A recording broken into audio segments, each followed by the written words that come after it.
তার নিরাপদে থাকার অধিকার, তার ঠিকমতো কৃষি পণ্য পাওয়ার অধিকার, তার শিক্ষাটা পাওয়ার অধিকার, এই যে অধিকারগুলো, এইগুলোকেই বেসিক্যালি হচ্ছে মানুষের ভাগ্য উন্নয়ন বলে। আসলে ভাগ্য উন্নয়ন না, এটা তার অধিকার। নাগরিক হিসেবে নাগরিক অধিকারটা যতটুকু সম্ভব রাজনৈতিক কর্মী হিসেবে, এলাকার প্রতিনিধি হিসেবে যতটুকু সম্ভব আমি চেষ্টা করব সেই বিষয়ে কাজ করার। আর আমাদের ইশতেহারে আমরা ইতিমধ্যে আপনারা দেখেছেন যে আমরা 31 দফা রাষ্ট্র কাঠামো মেরামতের একটা কর্মসূচি দিয়েছি। ওটাই হচ্ছে আমাদের রাজনৈতিক ইশতেহার জাতীয়ভাবে।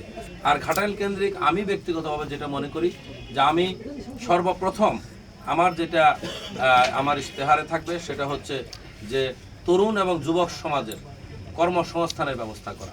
কর্মসংস্থানের ব্যবস্থা করার অর্থ হলো একটা যুবক, একটা ছাত্র লেখাপড়া শেষ করে যখন চাকরি জীবনে প্রবেশ করবে তখন ওই যুবকের চাকরির মাধ্যমে তার পুরো পরিবারটা নিশ্চিত হবে, তার অর্থনৈতিক মুক্তি হবে। আর অর্থনৈতিক মুক্তি হলে পরিবারের বাবা মা ভালো থাকবে, তার সন্তানরা ভালো থাকবে, ভবিষ্যৎ প্রজন্ম ভালো হবে। এই জন্য আমি আমাদের এই বিস্তীর্ণ অঞ্চলে বিশেষ করে এই পূর্ব অঞ্চল কেন্দ্রিক শিল্প প্রতিষ্ঠান গড়ে তোলার ব্যাপারে, এখনও অনেক শিল্প প্রতিষ্ঠান আছে, আরও অনেক শিল্প প্রতিষ্ঠান গড়ে তুলে বা রাষ্ট্রীয়ভাবে যদি বিসিকের মতো একটা এই আমাদের র ম্যাটেরিয়ালস কেন্দ্রিক যদি কোনো শিল্প প্রতিষ্ঠান আমরা করতে পারি, সেখানে যাতে আমাদের কর্মসংস্থানের ব্যবস্থা হয়। দ্বিতীয়ত, মাদক মুক্ত একটি উপজেলা আমি গঠন করতে চাই, যেই ক্ষেত্রে আমি সবসময় বলেছি যে মাদকের ব্যাপারে আমার জিরো টলারেন্স থাকবে।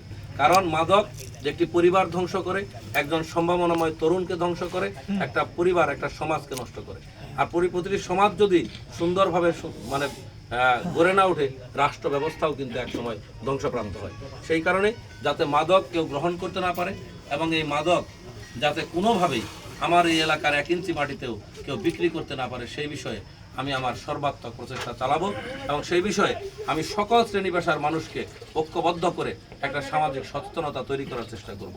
আমি বিশেষ করে শিক্ষা ব্যবস্থার খুব বেহাল দশা, স্কুল প্রতিষ্ঠানগুলো, মাদ্রাসাগুলো, আমাদের এই প্রতিষ্ঠানগুলো যাতে আধুনিক মানের শিক্ষা আমাদের সন্তানেরা পায় প্রতিটি স্কুলে একটা, এবং তাদের বাড়ি কর্মসংস্থান, তাদের বাড়ির সকল কাজ সম্পাদন করে আমাদের এই মায়েদের, আমাদের বোনেদের, আমাদের কন্যাদেরকে যদি আমরা সঠিকভাবে শিক্ষাদান করতে পারি, আমাদের মায়েদের যদি চিকিৎসা সঠিকভাবে করতে পারি, আমাদের বোনেদের যদি আমরা সঠিকভাবে তার চিকিৎসা, তার স্বাস্থ্য, তার পড়ালেখার খবরটা নিতে পারি, আবার নারীর ক্ষমতায়ন যদি সঠিকভাবে করতে পারি, আমরা মনে করি যে সমাজ সুন্দরভাবে এগিয়ে যাবে।